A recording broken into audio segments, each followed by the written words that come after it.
Olá pessoas, tudo bom? Começando aqui mais um PausaCast. A gente vai contar as novidades do site dessa semana. Teve bastante coisa bacana e teve notícia triste também essa semana. O diretor, criador dos filmes do Pânico e do Freddy Krueger faleceu. O Wes Craven tinha 76 anos e ele morreu de câncer no cérebro. Ele já estava enfrentando esse câncer fazia aí algum tempinho. Lá na década de 80, no comecinho da década de 80, o Wes Craven reinventou o gênero do terror adolescente quando ele criou A Hora do Pesadelo e o personagem do Freddy Krueger. Hoje, muito mais do que um vilão do cinema, o Freddy Krueger é um ícone pop, todo mundo reconhece a imagem. E o Freddy Krueger participou de vários filmes, estrelou até um crossover com o Jason aí, que não foi muito bem aceito, mas enfim.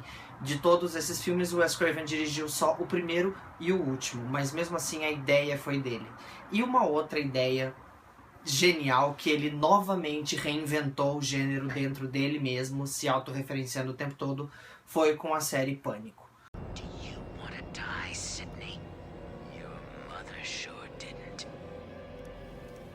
Fuck you, you creep.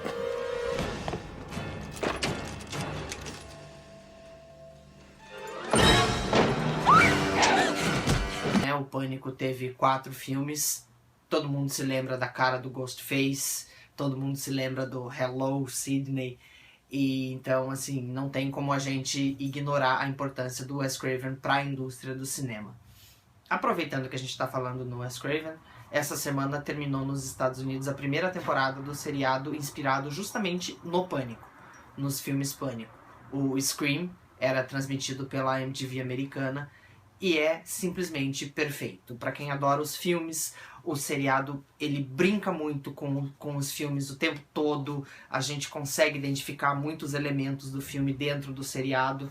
E para quem estava acompanhando via download, acabou essa semana com o grande mistério do assassino revelado.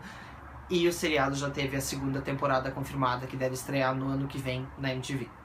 Uma empresa internacional criou uma coisa que todo mundo já sonhou um dia, que são blocos gigantes de Lego para montar em casa. Mas gigante mesmo, assim, são blocos que podem ser usados para montar mesas, armários, cadeiras.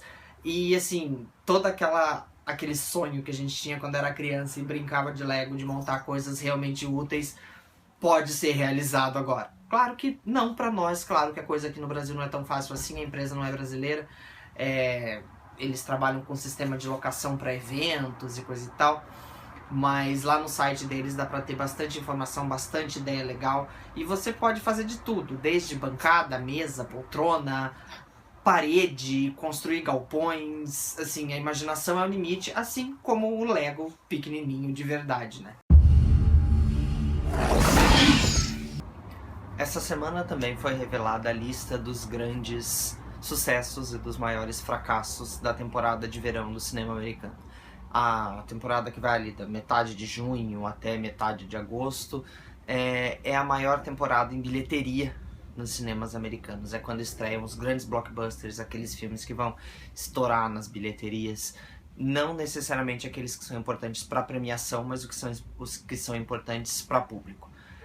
Teve algumas surpresas, como o caso da Escolha Perfeita 2 figurar entre as 10 maiores bilheterias do verão. Não que mereça, é um filme bacaninha, mas não é pra tudo isso.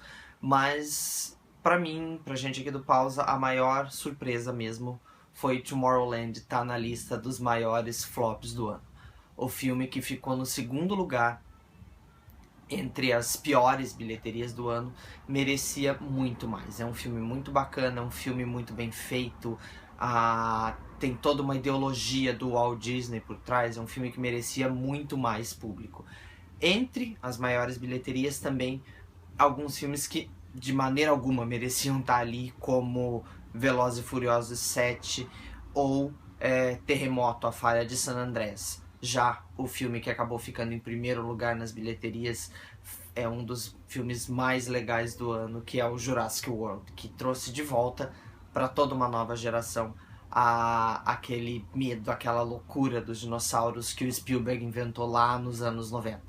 Então, se a gente for fazer um balanço entre as maiores e as piores bilheterias, nas duas listas vão ter merecedores tanto de estar entre as piores, como Pixels ou Ted 2, quanto de estar entre as melhores, como o Divertidamente, o Minions e o Jurassic World. E, da mesma forma, vão ter filmes que não mereciam estar na lista que estão. No caso do Tomorrowland, na lista das piores bilheterias, e no caso de um Terremoto ou de um Velozes e Furiosos 7 na lista das maiores bilheterias.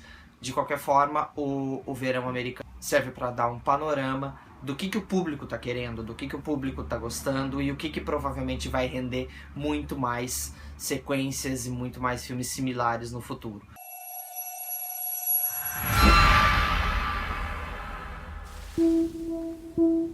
Uma outra notícia muito legal para quem gosta de cinema, para quem gosta de literatura de fantasia, é que os filmes do Artemis Fowl finalmente vão sair do papel. Faz algum tempo que se fala em adaptar a série do Artemis Fowl, escrita pelo Ewan Colfer, pro cinema. O Artemis Fowl é um anti-herói adolescente, ele é tido como um gênio do crime, ele é milionário, coisa e tal. E finalmente o filme parece que vai sair do papel, e melhor ainda, quem vai assumir a direção é o Kenneth Branagh. Kenneth Branagh, para quem não sabe, é um dos maiores atores e diretores em adaptações de Shakespeare no cinema. Ele dirigiu, estrelou e adaptou Hamlet, que é um filme simplesmente espetacular. E, puxando um pouquinho mais para o cinema mais pop, ele dirigiu Thor e Cinderela. Então, assim, todo mundo ficou com muita expectativa, o cara é muito bom, os livros são muito bacanas, e pode ser que a Disney, que é quem vai tocar o projeto, finalmente consiga uma saga de fantasia para chamar de sua no cinema.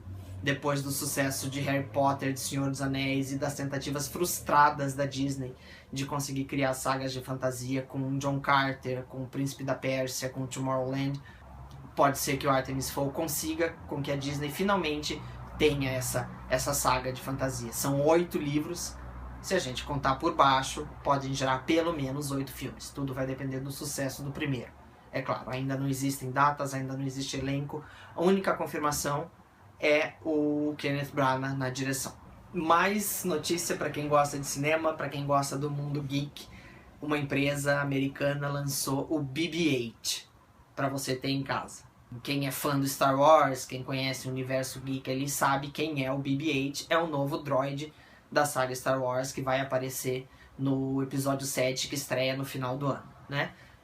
Os droids do Star Wars são super famosos, também já viraram ícones pop, todo mundo se lembra dos 2 robozinhos lá da saga, e agora chegou a vez do BB-8, mas que você vai poder ter em casa. O robô é uma graça, é um brinquedinho super bacana, vai custar $150 nos Estados Unidos, não existe nem previsão de vinda dele para o Brasil, mas ele é super bonitinho, ele interage via app no celular, via Bluetooth, ele grava mensagens, ele projeta numa tela holográfica dentro do seu aparelho, então é super bacana, dá vontade de ter na hora.